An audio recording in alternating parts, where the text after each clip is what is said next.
And when it gets up to 30 minutes, it's going to automatically stop. Okay. Tesla, I don't think you're supposed Do to. I need to stop it at all? Tesla! Oh my god. And it's a JP problem. What was that? No. Welcome back, everyone. Today's video is just going to be a very chill, chatty video, but it is kind of a part 2 of a recent video that I did where I was talking about some recent mindset shifts that I have had. So you've probably heard me say in some of my videos that I have recently put my 2-bedroom apartment into a storage unit. I did a video on some mindset shifts that I've had, and I got some really amazing comments on that video, and it kind of inspired me to do a part 2 of this because I started to read so many comments of people saying that you wanted to have some of those mindset shifts yourself. And of course, me being a beauty channel and having a big beauty audience, one thing that I was hearing a lot was, I really want to go on a beauty low buy or no buy. I don't know where to start. I don't know how to start. I've started, but I can't stick to it. And as I started to see more and more of those comments coming in, I thought, okay, maybe I could do a part 2 and kind of share with you my own journey of going on a low buy, because I started my low buy in 2021, 2022. So it has been a hot minute. So I do feel like I have some qualifications to be able to talk to you about how I actually was able to start my low buy and how I've been able to stick to it 3 years later. So I hope that you find this one helpful. I would definitely recommend watching that first video if you haven't yet. And these are going to be 5 real tangible tips is what I wanted to give you in this video.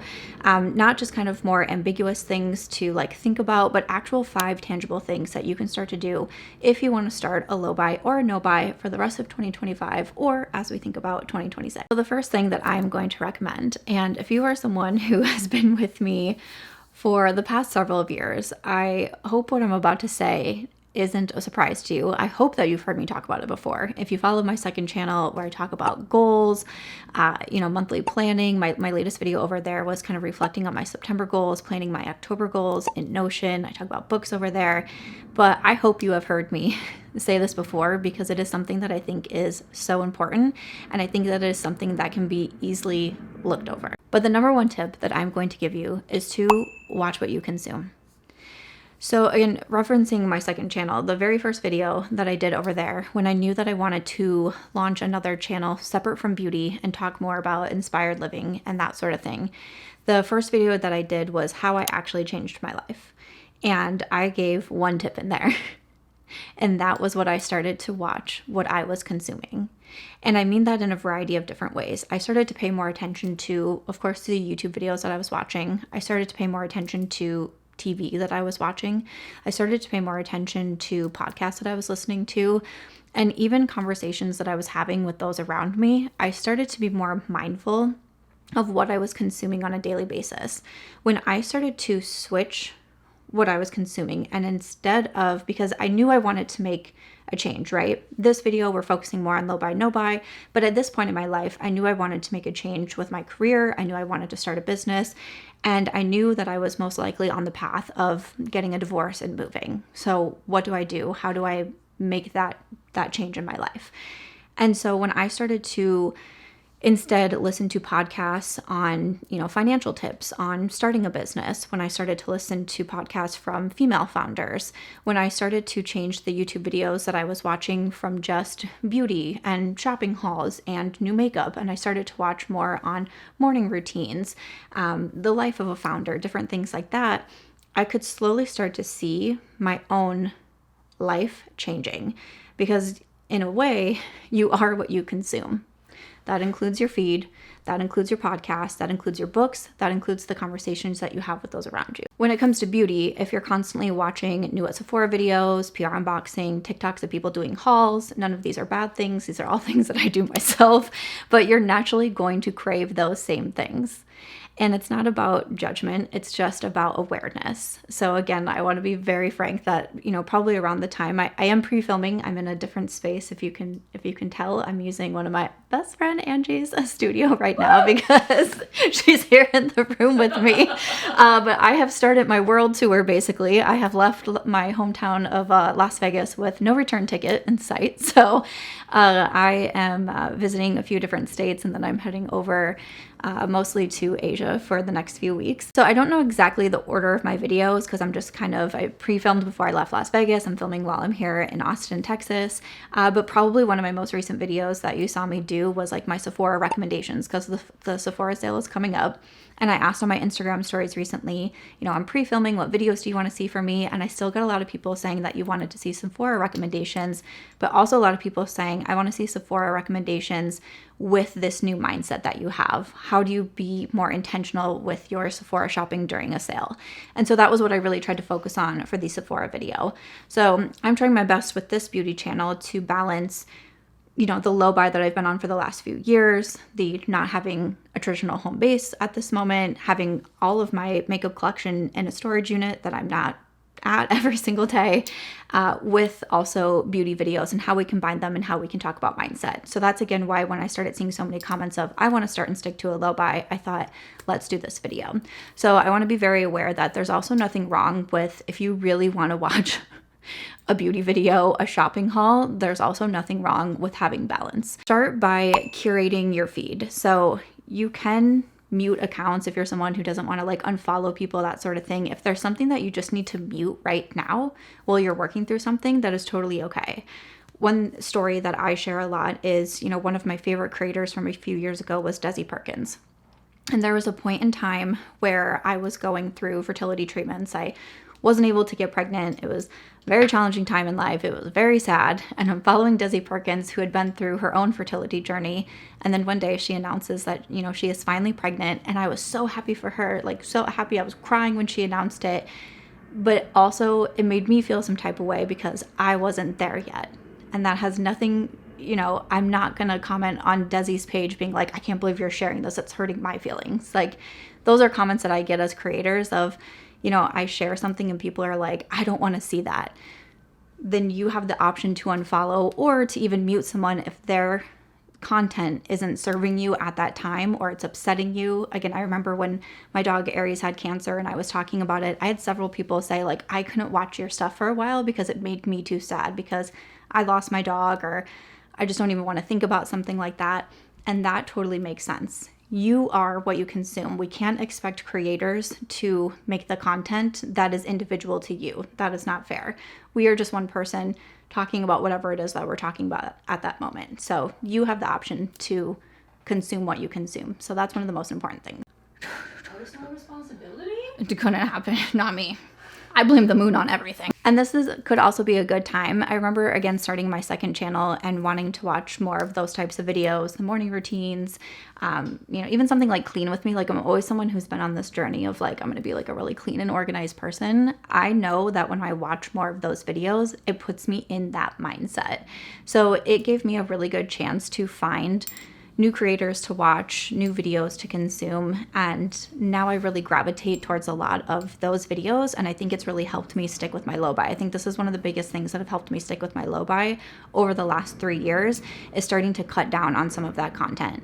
And you've probably also seen it with my own videos here. I used to do makeup releases every single week, and I stopped doing those because every time I would do one of those videos, I would then want the products that I was talking about. I would film the videos and I would start to talk myself into all of the products that I was talking about. So cutting down on those for myself as well. I know my channel is taking a hit from it. I know I get messages all the time of like, I wish you still did these videos. I get it.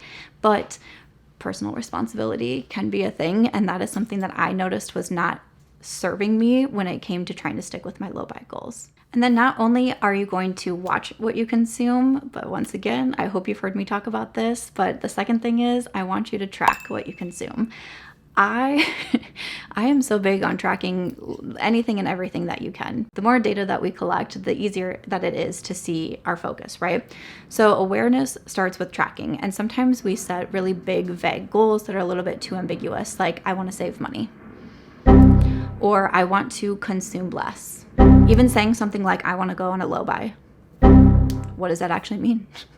What do you mean by less? What do you mean you want to save money? You want to save $100? You want to save $100,000? What do you want to save that money for? What is the time frame that you want to save that money?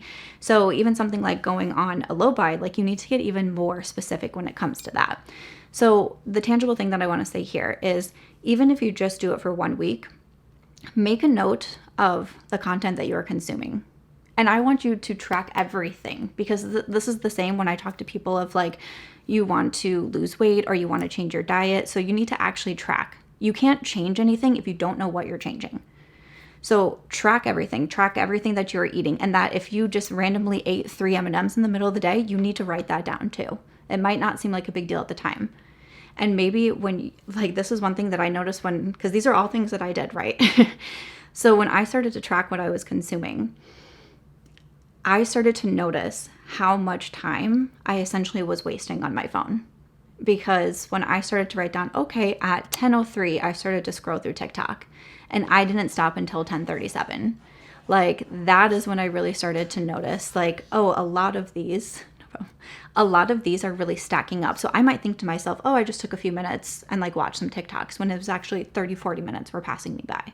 But I didn't realize that until I was tracking it. So what are you watching? What are you listening to? What are you reading? And then even those conversations that you have with friends, are you finding yourself the only conversations that you're having with your friends are around your shopping habits, are around the new makeup, that sort of thing? These are the things that you can start to gather that data on and see, oh, okay, this is where I can see that I can improve. This is where I can see I can watch something different. This is where I can see that I can start to shift the narrative. Tracking, I think, is one of the most important things that we can do.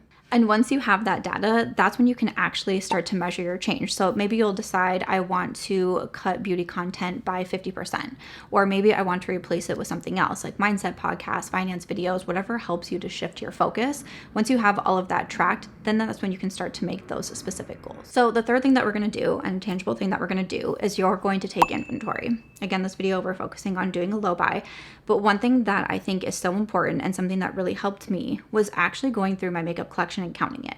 Now, I have been a beauty YouTuber since 2016. And over that time, I have accumulated a lot of makeup from PR, just makeup that I have bought myself to try and purchase, makeup that I didn't want to get rid of. And so obviously I accumulated a pretty large collection. But I know there's a lot of you that I talk to in my comment section, in DMs, over emails, live chats, what have you, that even if this is something that you don't do as a career, you have still accumulated a lot of makeup. One of the top comments I am seeing on my channel right now is, I have too much. Like, I feel like it was kind of a collective way. I talked recently that I feel like this is the year that so many girls have been like, oh wow, I have like naturally wavy hair. How can I decide what to do with this? And that's what I'm going through as well. But I also feel like a lot of people were like, oh wait, I actually have a lot of makeup. So I feel like a lot of us have thought that recently. But one of the best things that you can do, because this is kind of like tracking what you consume, right? Now we're going over into taking inventory, because once you have that data, that is when you can start to get specific. So I want you to go through everything.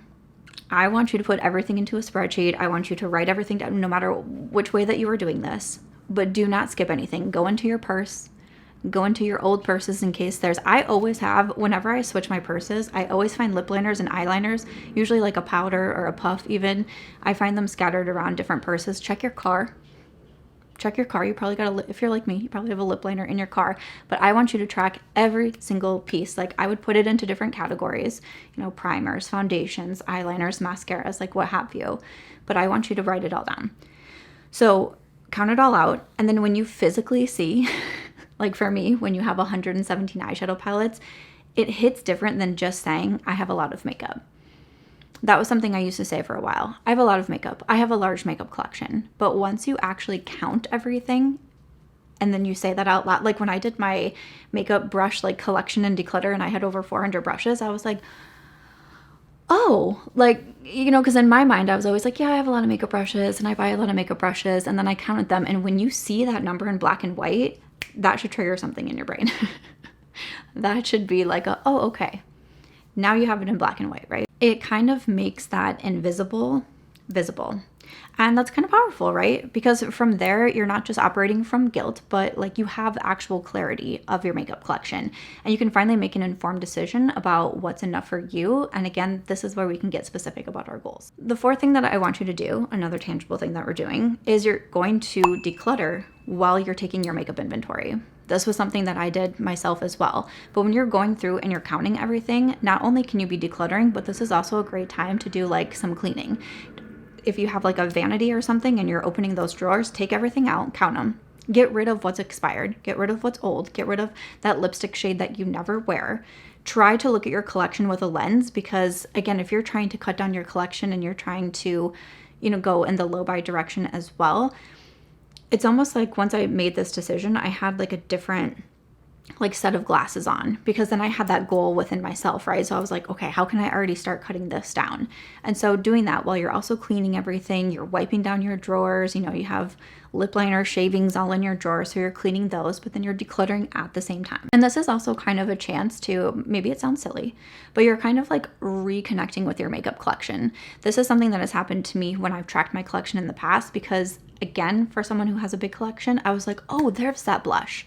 There's that lipstick. I kind of forgot that I had this eyeshadow palette. And you see the things that you want to try. You see the things that you want to use more of. You see old favorites that you're like, oh wait, I haven't used this in a hot second. I want to try this now. And maybe by noticing some of those favorites that you've loved, maybe they have dust on them, maybe it's just time to pull them out. It will kind of be that reminder to you of like, oh, I don't need all of the new launches coming out right now. Oh, I don't need a new palette that's coming that's similar to this palette. It can just kind of give you a clean kind of overall vision of what your collection looks like at the moment. You're getting those numbers. You're also decluttering and cleaning at the same time. So you've got your data, you have your habits, you have your numbers, you have your actual collection, and now it's time to build that low buy plan out for you. So here are a few questions that you can ask yourself. I'm always really big on journal prompts. Again, if you watch my latest video on my second channel, I always include 4 journal prompts that are kind of around my my word of the month that I do every single month. So these are not necessarily journal prompts, but just like questions to ask yourself. I wanted to include them in here. But how much do you want to declutter by the end of the year? Most like this video is going up in October or November of 2025, depending on my upload schedule as I'm gone. Is doing a big declutter. A lot of us on YouTube do our declutters at the end of the year, and I know it inspires a lot of our audience to do it at the same time. Like, as you're watching our declutters, you're decluttering. You watch a declutter, you get motivated to declutter as well. So we're kind of already in that declutter season, I guess. So make a decision with yourself. If you counted up your collection, you have 100 palettes and you're like, I want to cut that in half. That means that you want 50 palettes by the end of the year. So maybe you can start a project pan. Maybe you can just start asking out around to friends. Maybe you can start building like little goodie bags to give off as gifts for the holiday season. Whatever it is you just want to do. There's a lot of different ideas. Honestly, if you want like a part 3 and we can like keep going with this series, we definitely can, but this is going to be our 5th and final tangible mindset tip that I can give you in here. But how much do you want to declutter by the end of the year? How much do you realistically want to spend on makeup and beauty products through this year? That can be on repurchases, that can be on new launches. And I say the word realistic because, like I said, we do have holiday season coming up. We have Black Friday coming up. You know that your retailers are going to be having sales. You know that your favorite brands are going to be having sales. You know that you are almost out of 2 of your favorite mascaras and you're going to need to repurchase them. So this is where you need to get realistic with yourself, because say you need to repurchase your mascara, your favorite lipstick that you always repurchase during holiday time because it goes on sale is going to go on sale. And so you put all that together and you're like, oh, realistically, it'll probably be $300 in the next 3 months, but I'm going to give myself a goal of only spending $75. Is that realistic? Or are you setting yourself up to fail? That's one thing when it comes to goals, is that, again, I go back to it needs to be a realistic goal. And you don't need to, when I say realistic, it doesn't have to mean I don't know what word I'm trying to use here, but it doesn't have to be so low. Like again, I'm using 300 to 75. You don't have to be depriving yourself. That, I think that is one way that we can get really frustrated, and how we can give up on a low buy or a no buy is when we start to deprive ourselves. So that's with keeping your goals realistic, and that's also understanding with yourself. If something does come out that you really see and you really want, you have to have that fine balance. But I hear a lot of people talk about this, when it comes to food as well. If you deprive yourself so much, and that's the one thing that you want, sort of thing. So you need to get realistic. It's going to be different for everybody. So I'm just encouraging you to think within yourselves, because then I put down, make sure to write out, are there any exceptions? Holiday sets, I just purchased the Sephora Lash Sash, any replacements, any specific products that you wanted in the long term, any new launches from brands. A lot of brands come out with holiday sets. I just got the new Odin's Eye palette, different things like that. So is there anything that every year around this time you get so excited for? So you have to figure out how to balance between makeup deprivation, which sounds really dramatic, and sticking with your goals. But so what I put down is to make it flexible, but also firm. It isn't about restriction, it's about alignment. You're not saying no to buying, but you're saying yes to buying with intention. That's the big thing that we're going back to. So those are the 5 tangible tips that I wanted to give you if you want to start a low buy, stick with your low buy. I hope that you found it helpful. And of course, if you have any questions, I would love if you would leave them in the comments, because 1, I would love to be able to answer them, but 2, if I start to see the same thing again and I notice that it's something that I could make a long form video on, I would really be happy to do it.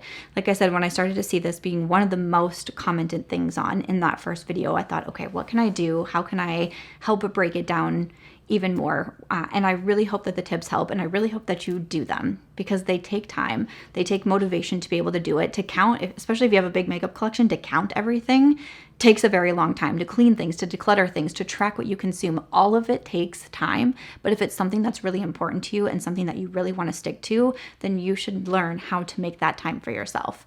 I think I speak like, especially for women, we put so much time and energy and effort into helping other people, and we kind of put ourselves on the back burner. So this is a way to put that into yourself. And if you're starting your own low buy, you can start small. You can start with awareness, and you can remember it's not about perfection, but it is about direction. So wishing you the best of luck. Let me know some comments if you are trying for the end of the year, if maybe you're thinking about starting in 2026. I, of course, would love to know. Thank you so much for watching. I'll see you in the next one. Bye. I think I did it. I think I did it. Will anyone listen to me?